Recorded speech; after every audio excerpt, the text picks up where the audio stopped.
Fala, galera, eu sou Bruna Mascarenhas, estou aqui na Rolling Stones, troquei um papo super delícia, então fiquem ligados. Olá, pessoal, sejam muito bem-vindos a mais um vídeo da Rolling Stone Brasil. Hoje eu estou muito bem acompanhada ao lado da atriz Bruna Mascarenhas. Bruna, seja muito bem-vinda. É um prazer te receber aqui hoje no estúdio da Rolling Stone Brasil.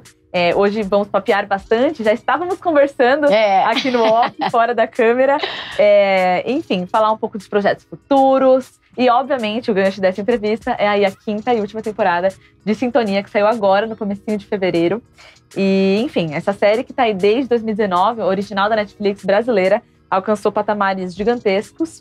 Então eu já começo te perguntando como é que foi pra você, depois de tantos anos, se despedir da Rita. Até porque se a série começou em 2019, então vocês começaram a gravar pelo menos em 2018? Sim. Como é que é isso? Bom, primeiro eu queria agradecer o convite, o carinho de vocês. Estou muito feliz de estar aqui, podendo compartilhar desse momento que é tão importante pra mim, né? E aí, falando de Sintonia, eu acho que é uma delícia a gente poder estar finalizando. São 7 anos de projeto que a gente está fazendo agora. Então é muito tempo, e muito tempo de conexão com o elenco, com a equipe, que, obviamente, né, muita gente vai mudando ao longo do caminho, mas muita gente volta de novo, e trabalhou na primeira, e trabalhou na 5ª, enfim, e a galera que entra nova também, então tem uma energia de família mesmo, que vai deixar saudade. Mas eu acho também que é importante, né, os ciclos, início, meio, fim. Então agora a gente tá finalizando esse processo. Eu, pelo menos, sinto que é uma finalização de um novo ciclo da minha vida, para abertura de novos caminhos e novas possibilidades. E agora, com o encerramento de Sintonia, também teve esse festival aí na Memorial da América Latina, que foi o último baile. Contou com grandes nomes aí da música nacional, do trap, funk. E vocês, os protagonistas, apresentaram também esse festival. Como é que foi essa experiência? Nossa, mulher, foi muito emocionante. Muito emocionante ver o público, a plateia. Assim, quando a primeira entrada nossa, eu fiquei nervosa, assim. Eu tava tranquila, astral. Mas na hora que entrei, cara, tremia tudo. Mas era um tremor gostoso, sabe? Aquele frio na barriga que faz você querer mais, assim.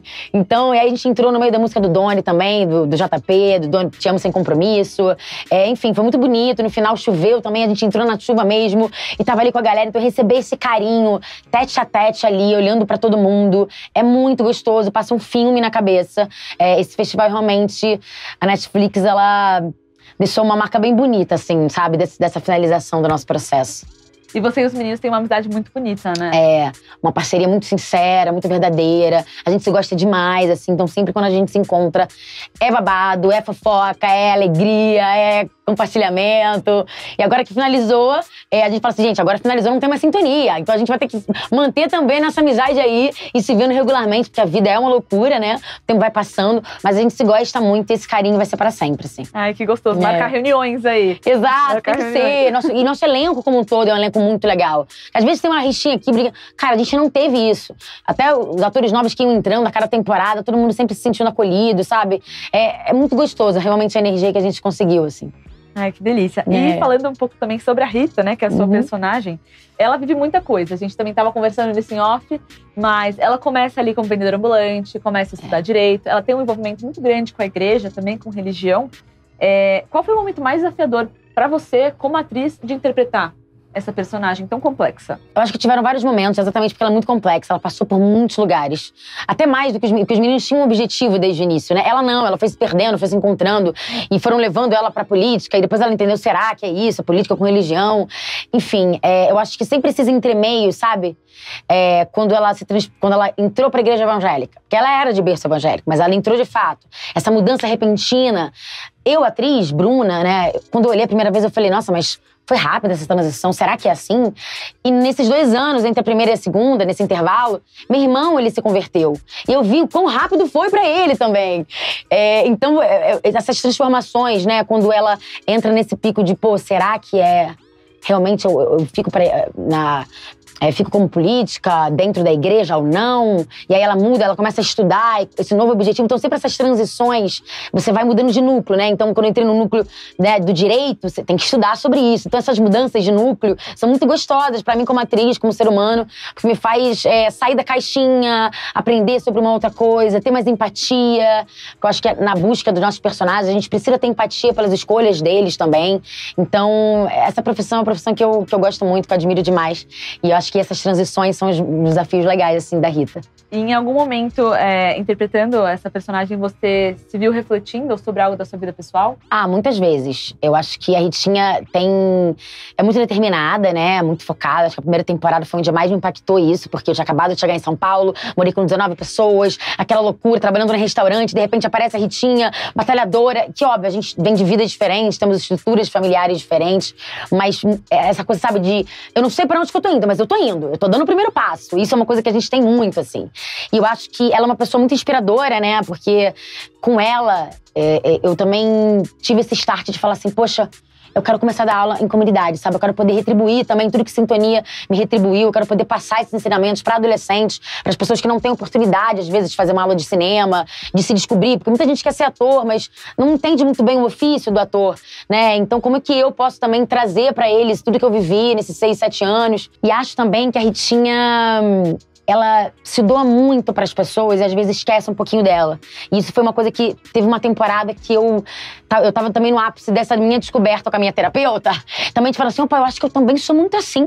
E eu também, em alguns lugares, né? Em outros não, mas em outros sim. E eu falei, pô, acho que eu preciso aprender a me impor mais. A impor mais limite no outro. A impor mais limite pra mim, pra aprender a impor limite pro outro. Então, acho que isso foram coisas que a gente foi amadurecendo junta, né? Então, esse link, assim. São muitos anos, né? Com ela. E você mencionou da sua mudança para São Paulo. Eu queria que você comentasse um pouco mais sobre isso. E contasse essa história, né? Porque você se forma no CAU, lá no Rio de Janeiro, certo? E você se muda para São Paulo e se vê trabalhando num restaurante, inclusive super conhecido aqui em São Paulo. Como é que foi esse movimento, assim, de conseguir o papel? Você tinha mencionado que foi um amigo seu que te manda o contato de uma agência. Como é que é essa história? Eu ia vir pra cá com um namorado da época, ele desistiu e eu falei não. E aí eu entendi que eu realmente queria ir pra São Paulo. 2 meses, me planejei, juntei dinheiro e vim pra cá. Passei uma semana experimentando, entendi que eu ia ter possibilidades aqui, voltei, pedi demissão. Em uma semana me organizei, vim pra cá. E aí foi isso, eu morei com 19 pessoas, trabalhei no restaurante, tudo aconteceu muito rápido. E eu vim muito sem plano B. Eu tinha um plano A e minha mãe, Bruna, você precisa ter um plano B, mas se você não conseguir trabalho até dar… Eu falei, mas não tem essa chance, eu vou conseguir trabalho até dia tal. Cheguei segunda, na quinta já estava empregada, sabe? Então, as coisas aqui aconteceram muito rápido pra mim. E aí, 1 mês e meio, meu amigo falou assim, Bruna, vai na minha agência, leva seu material. Tem um papel lá, precisam de uma atriz carioca que mora em São Paulo, acho que é sua cara. Não era Sintonia, era um outro projeto que eu nem fui selecionada, imagina. E aí eu falei, não era pra ser. E aí no dia que me ligaram pra falar do teste, foi no dia que eu tava de folga, uma terça-feira, e eu falei com uma amiga, eu falei, olha amiga, hoje eu decidi que, acabei de chegar em São Paulo, acabei de terminar um relacionamento, muito trabalho, tudo muito diferente, o tempo aqui é outro, né, das coisas. Eu acho que esses primeiros 6 meses eu não vou pesquisar agência nenhuma, eu vou trabalhar no restaurante, eu vou focar aqui, eu vou conhecer São Paulo, e depois eu foco. Então eu tinha decidido dar um passo pra trás. Não dar um passo pra trás, é dar uma estacionada e entender o que estava acontecendo. No mesmo dia me ligaram, me convidando, né, me chamando pra fazer esse teste, que era na manhã seguinte. E eu, vamos lá. E dei o melhor de mim, tava super presente, não criei expectativa. Foi a primeira vez que eu fiz um teste sem criar expectativa de caraca, o momento é minha… Não criei, fiz o teste, saí, fui trabalhar. E aí saí, trabalhou 11 horas da noite, já, amanhã tem prova de figurino e maquiagem. Falei, mas eu passei, falta a Netflix aprovar, então foi tudo muito rápido. E aí no dia seguinte, a Netflix aprovou, no mesmo dia eu tava pedindo demissão. E aí na sexta-feira Aí no segundo, terceiro dia depois, né, do teste, eu fui fazer fono de manhã, me levaram pro meu trabalho no restaurante, foi meu último dia, e depois eu já fui direto ensaiar com os meninos e virei essa nova página. Então eu sinto que, desde que eu cheguei aqui, aconteceu tudo isso, né, com Sintonia. Então agora eu sinto que eu tô realmente entrando numa outra temporada da minha vida, sabe?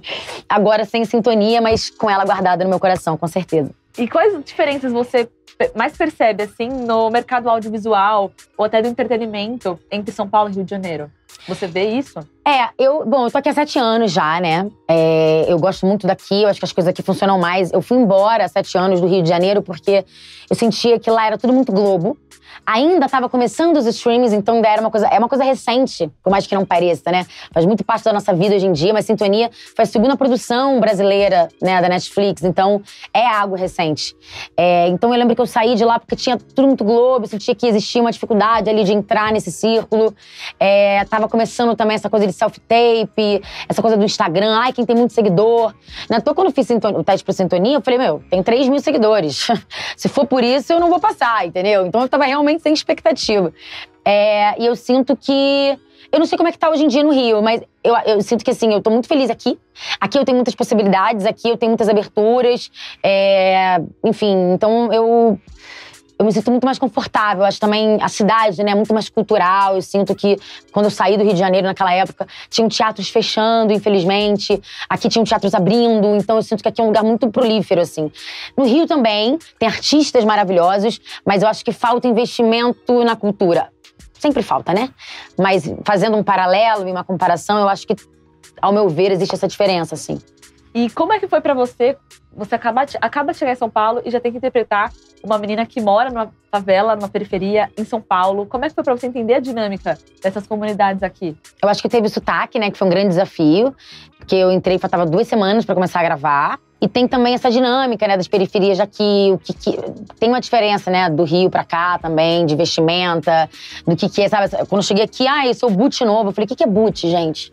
Tipo, pra mim, hoje em dia é tão normal, mas pra mim é tipo, gente, a gente usa chinelo lá, não tem boot, entendeu? Não tem essa coisa de, caraca, todo mundo chega, aqui a galera olha pro seu tênis, eles sabem? Tipo, tem um rolê diferente, assim. É muito legal.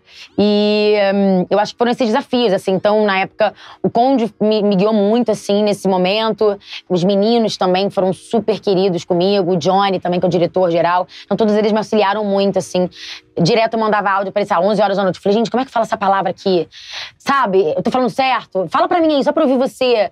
Então eu tive muito suporte dos meus colegas, do preparador na época. Então, pra fazer esse rolê acontecer mesmo, sabe?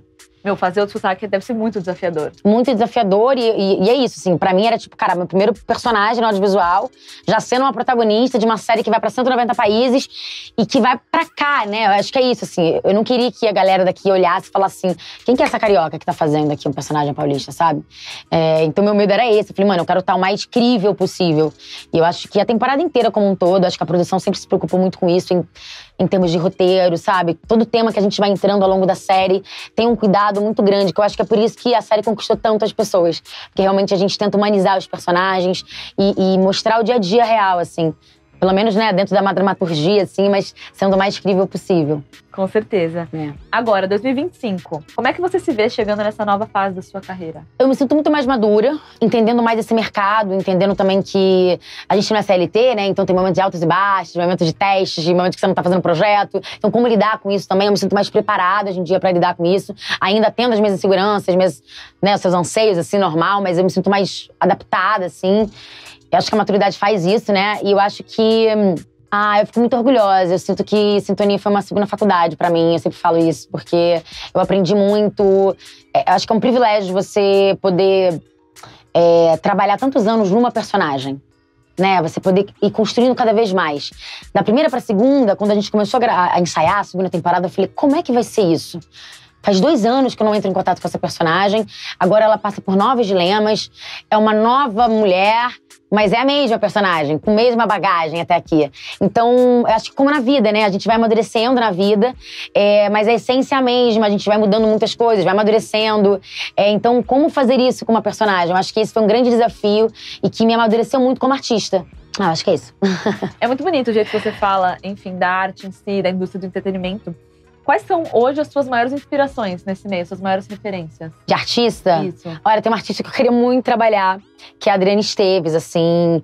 Marjorie Chiano, por exemplo. A Marjorie Chiano é um exemplo de amadurecimento que eu acompanhei. Eu acompanhei ela na Malhação, fazendo aquela primeira personagem que todo mundo ama, da Vagabanda, se eu não me engano, até o nome. E aí você vê o crescimento de uma artista, e aí você vê ela agora sob pressão, sabe? É tão bonito, e eu falo assim, poxa, eu quero esse crescimento pra mim como atriz. A Fernanda Torres, por exemplo, você vê o crescimento, ela sempre foi uma atriz maravilhosa, mas você vê ela agora trabalhando num filme de drama, e a gente tem essa referência de que ela só fazia comédia, e que era maravilhosa, e você vê ela testando outros papéis, vê ela agora com, sei lá, 50 anos, tendo uma outra realização, então faz você refletir também sobre, poxa, vamos acalmar o coração um pouquinho? Nem tudo a gente vai conquistar agora, sabe? Olha tudo que eu já conquistei. Eu quero conquistar muita coisa. Ainda há tempo pra se conquistar muitas coisas. Então, acho que são referências, assim, a Adriana Esteves, que pra mim também é uma atriz de muita referência. Meu sonho é fazer filha da Adriana Esteves. Então o universo vai me escutar, entendeu? Eu vou trabalhar com essa mulher. Então são mulheres, assim, que eu admiro muito, que eu gosto de muito olhar a trajetória, né? Acho que a gente cresceu com essas pessoas na tela e poder reverberar, vê-las como elas se posicionam como mulheres e como artistas é uma referência incrível, assim. E Bruna, você começa a sua vida bem novinha no balé. Falando em trajetória, né? Em que momento você se vê com vontade de se tornar uma artista? Isso sempre esteve com você? Como é que foi isso? Eu sempre quis ser atriz. Sempre brincava de ser atriz. Sempre, sempre, sempre. Mas a gente não tinha... Eu sempre amei muito fazer balé também. E a gente não tinha condições de pagar balé e teatro. Balé e teatro. E aí eu sempre fui fazendo balé e sempre quis ser atriz. Mas acabei nunca entrando pro teatro. Coisa da vida, assim. E aí, quando deu 16 anos, eu falei... Eu quero muito entrar pro teatro. Tipo, sempre quis, vamos fazer. E aí foi uma época que meus pais estavam melhores, assim, financeiramente. E aí eles, não, bora fazer, assim. E aí eu já tava quase me formando no balé, e aí eu também já tava meio que desanimada no final, tipo assim, não quero mais fazer balé. Eu sempre amei muito, eu sabia que eu não ia ser bailarina profissional, nunca foi meu sonho, assim. Mas eu gostava demais. Mas foi chegando no final, eu fui machucando meu pé, ponto. Eu falei, já quero logo me formar e finalizar esse ciclo. E foi bem casadinho, assim, eu terminei balé, entrei pra faculdade de teatro. E aí, com 16, então eu fazia balé e também teatro musical ao mesmo tempo. A dança é uma coisa que eu sinto falta. Eu danço forró hoje em dia e samba. São lugares que eu frequento muito, que eu adoro, sou apaixonada. Mas eu tenho vontade de movimentar meu corpo num outro lugar, sabe? Encontrar outras referências, dançar, fazer aula de contemporâneo, por exemplo, que você trabalha seu corpo num outro lugar, num lugar mais artístico, assim.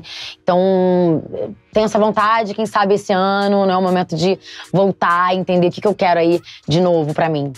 Quem sabe voltar a explorar a dança, né? Explorar meu corpo de uma outra forma. Eu adoro ir pra academia, eu aprendi a gostar de ir pra academia, mas a academia, ela endurece o corpo, né? Eu acho que nós atores, a gente precisa estar ali sempre se alongando e descobrindo novas formas de se comunicar. Eu acho que o corpo comunica, né? E, Bruna, depois de ver a Rita em Sintonia, que é uma personagem que tem uma carga social super forte, você também participou do filme do Maníaco do Parque. Né? Você fez uma participação ali, um projeto que tem uma pegada completamente diferente, é um true crime com suspense. Como é que foi essa transição pra você de uma série de drama, né, que seria Sintonia, com uma pegada diferente, pra um true crime? Uma delícia. Eu quero me jogar em todas as possibilidades que o mercado me der, que o universo me proporcionar. Eu acho que foi um desafio muito também porque é uma personagem baseada em fatos reais, né? Então, aquela personagem ali, como as outras meninas que participaram, representa mulheres que infelizmente perderam suas vidas, que deixaram suas famílias, que perderam possibilidade aí de ter um futuro brilhante aí pela frente. Então isso foi uma coisa que me pegou muito. E é muito gostoso participar de um true crime. Gostoso, né? É isso, assim. Sempre quando a gente fazia maquiagem, sabe? Maquiagem de morte, da violência. Era sempre, nossa, a maquiagem ficou perfeita. Gente, mas a gente sabe que... Sempre tinha um lugar, sabe? Não, a gente... Então trabalhar nesse lugar do true crime é muito isso também. Você fala assim, caraca, a cena foi incrível. A gente foi incrível, mas, poxa... A gente sabe, né, que é pesado, sabe? É muito esse lugar, assim.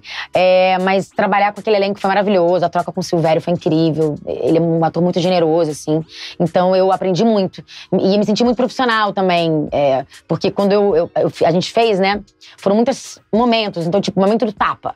Então, você para, você sai do set, você se maqueia, depois você volta e começa a cena do lugar onde você parou. Aí, daqui a pouco, você bate, não sei o quê. Você para. Então, a gente ia parando toda hora pra maquiagem. E eu voltava no mesmo lugar. E a gente ia crescendo na cena. Aí no dia que, no final da diária, eu falei, caraca, cara. Fiquei orgulhosa, assim, de mim, sabe? Acho que é tão fácil a gente falar dos nossos defeitos, mas é importante também quando a gente fala assim, caraca, eu fui profissional, assim, eu consegui entregar. Eu tava ali concentrada, sabe? Eu consegui voltar no mesmo lugar onde a gente parou. E, obviamente, que o set ajudou, as pessoas, todo mundo em silêncio, uma parceria com o Silvério. Então, é muito gostoso ver esse crescimento que você me perguntou, né? Então, acho que a gente vai... Todo momento que a gente vai experimentando novos personagens ou novos desafios, acho que é um momento de a gente aprender e também olhar o que eu aprendi até aqui, o que eu posso aprender ainda mais a partir daqui. Então, foi bem gostoso, assim, fazer.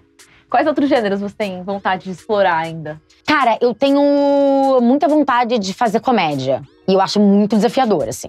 Eu ficaria muito insegura, eu acho. Mais insegura pra fazer comédia. Meus amigos falam, mas você é muito engraçada, você é orgânica, você tem que fazer. Eu falei, gente, essa é a Bruna, calma. Todo mundo fala assim, não, fazer drama… Todo mundo que faz drama não necessariamente faz comédia. Quem faz comédia faz drama, tem isso, né? E eu acho que a comédia é extremamente desafiadora, assim. E eu adoraria ser desafiada, porque eu gosto de um bom desafio. Então, quem sabe, aí, em breve, não aparece uma comédia, uma coisa pra fazer. Mas é óbvio que eu tento também não me agarrar muito aos gêneros. Acho que eu quero poder, sabe, brincar e passear por vários lugares, sabe? Fazer novela, fazer série, fazer filme. Enfim, poder fazer personagens que façam a plateia, o público se identificar ou não, refletir, sabe? Se instigar. Personagens humanizados, né? Com erros, acertos, enfim. Saindo desse estereótipo de bem e mal, sabe? Que eu acho que é o grande desafio, assim, também. Além do sucesso no audiovisual, você começa ali no teatro. Sim. E agora você vai retornar aos palcos novamente com o clássico Matou a Família Foi ao Cinema. Queria que você me contasse mais sobre essa peça, quando é que ela vai ficar em cartaz e como é que é pra você, aproveitando e me dando mais uma pergunta, como que é pra você transitar entre o set de gravação pra um palco, por exemplo? Eu amo essa peça. Eu amo muito, assim. Espero que as pessoas aqui de São Paulo possam assistir em abril. Essa peça, a gente começou um processo de pesquisa em 2023, falando sobre cinema como presença. Essa era a pesquisa. Uma pesquisa de 20 pessoas e tal. Dessas 20, 5 fizeram essa peça. Eu fui uma dessas. E aí a gente começou a criar, pegando muito… A gente queria trazer um panorama de reflexão, que é como é que são retratados os relacionamentos homoafetivos nas telas. Como foram até hoje, como ainda são. Muitas das vezes. Então, esse é o grande lugar de cutucada que a gente faz, sabe? Então, são dois casais homoafetivos que se passam em épocas diferentes, em determinado momento se cruzam, o cinema e o teatro se cruzam a todo momento na nossa peça. Eu, assim, acho uma peça muito original, que sai do óbvio, não é uma peça de palco, é uma peça que acontece durante o dia. Acontecer durante o dia faz parte da peça. Enfim, eu gosto muito e eu acho que tem essa pesquisa e tem esse lugar de provocação da gente refletir sobre as relações homoafetivas e como elas são retratadas até hoje, sabe?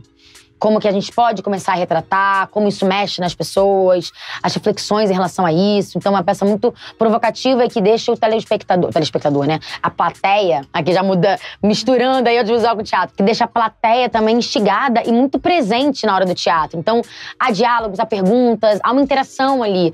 Então, a plateia também é muito ativa nessa peça. É muito gostoso. Ó, ficou aviso aí pros telespectadores desse vídeo. Nesse Pelo amor de Deus. Bruna, que outros projetos futuros você pode dar spoilers aí pra gente? Coisas que você está preparando. Então, eu tô com um projeto social, né, que passou na Lei Rouanet, agora a gente tá atrás de patrocínio pra conseguir fazer acontecer. Um projeto de aulas nas comunidades para adolescentes, de TV e cinema. É um projeto que eu tenho muito carinho, que eu tenho 2 amigas produtoras que estão comigo nessa também. Quero muito fazer acontecer, sabe?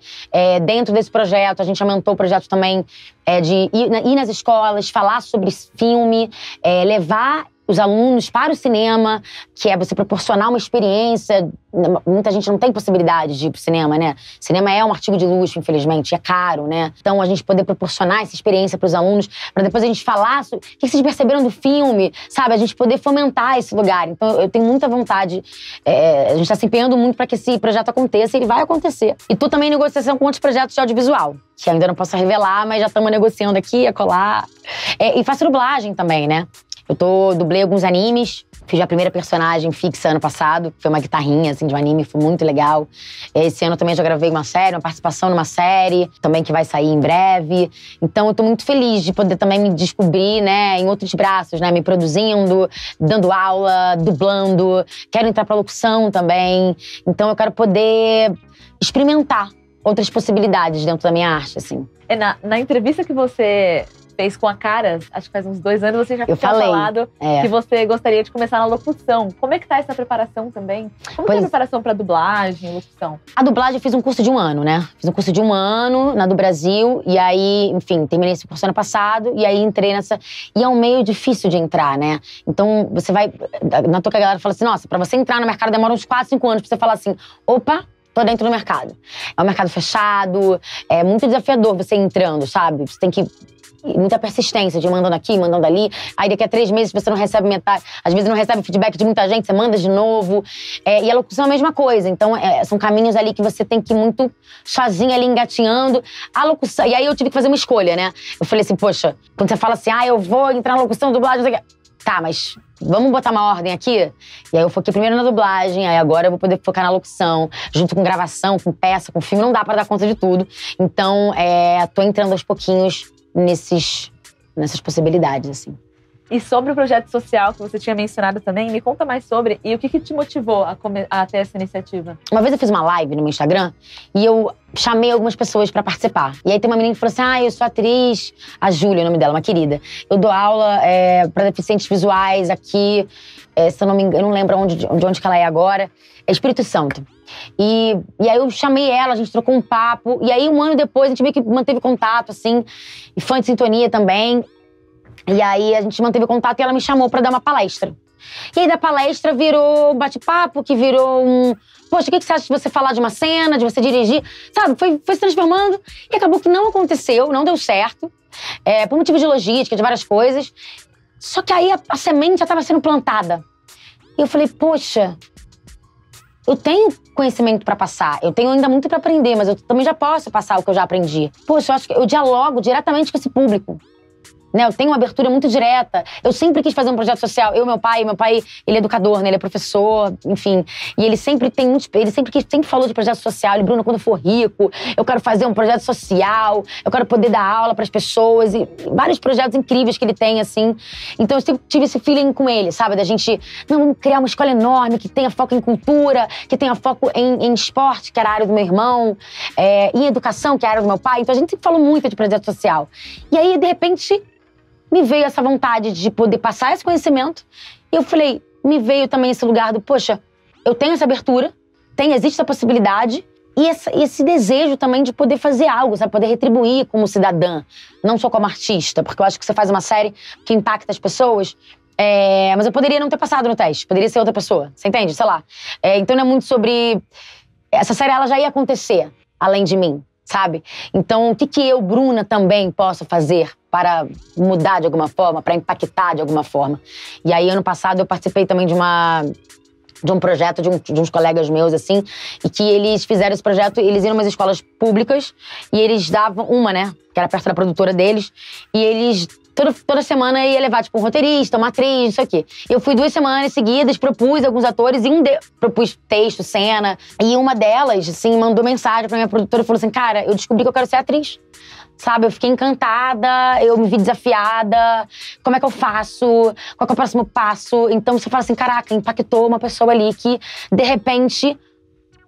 Eu plantei a sementinha, querendo ou não, né? A semente foi plantada, de certa forma. Então eu fui meio que um veículo para que isso acontecesse, assim.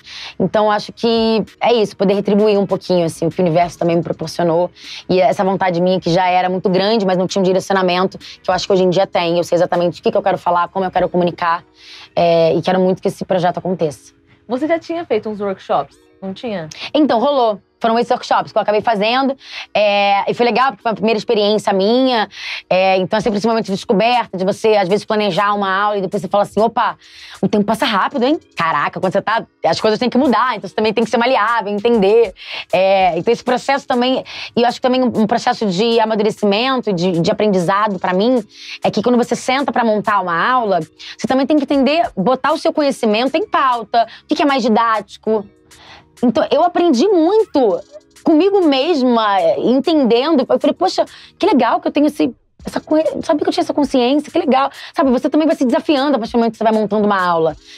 Então, é muito gostoso você poder ver eles aprendendo, se descobrindo. E claramente você fala assim, você identifica o que passou na cabeça da pessoa. Aí eu falei assim, caraca, então quando eu era novinha, até pra faculdade, meus professores entendiam exatamente o que eu tava pensando e eu achava que não, sabe? Então é muito gostoso agora tá do outro lado da moeda. E você aprende muito ensinando, né? Eu pelo menos, aprendo demais, assim.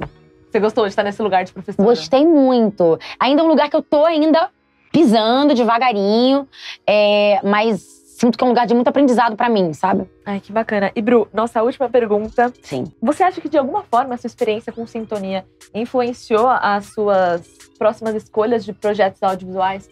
Então, se você negou algum trabalho, se você aceitou algum trabalho por causa dessa experiência que você teve? Uma vez eu neguei. Não um trabalho, era uma participação, mas enfim, tinha muitas coisas envolvidas dentro disso. E aí... Eu fiz uma escolha, tipo assim, eu acho que... E foi difícil também falar assim, eu acho que não. Essa participação acho que não vale a pena por conta desse momento de vida ou de não sei o quê. E aí, pra mim, também foi estranho, porque eu falei, poxa, vou falar não, sabe? Eu tô começando minha carreira. Mas eu acho que é isso, você também ter um certo discernimento e falar assim, poxa, isso aqui realmente não vale a pena nesse momento, sabe? Então isso também é um desafio, né? Da gente como atriz, mas como CNPJ também. Não só como atriz, né? Porque eu tenho ali a minha agência, que são as meninas da IBA, são muito minhas parceiras. Então, também eu tenho um direcionamento, pessoas que estão ali comigo, construindo a carreira comigo. Então, são pessoas que eu chego e falo, o que você acha? Porque eu tô na dúvida por causa disso, daquilo. Olha, Bru, a minha opinião, disso, daquilo. Então, entender esses momentos também são muito importantes, assim. Eu ainda tô aprendendo, né? Mas eu acho que fica o ensinamento. E também, acho que muito tempo dentro de um projeto faz você entender a mecânica do dia a dia num set, sabe? A mecânica do mercado em si, que realmente foi muito importante, me impactou muito, me impacta muito. Bruna, queria te agradecer pelo seu tempo, por essa entrevista maravilhosa. A gente passou por vários temas muito, muito legais, conhecer a sua história de fato, né? Enfim, te desejo muito sucesso. Obrigada. E com certeza vamos acompanhar os seus próximos passos, essas novidades aí que você já adiantou pra gente. E pra quem tá acompanhando essa entrevista pelo YouTube, fica aquele clássico pedido de deixar o like, de se inscrever no canal, porque a gente tá sempre publicando entrevistas com personalidades maravilhosas. Então, fiquem ligados e um beijo. Beijo!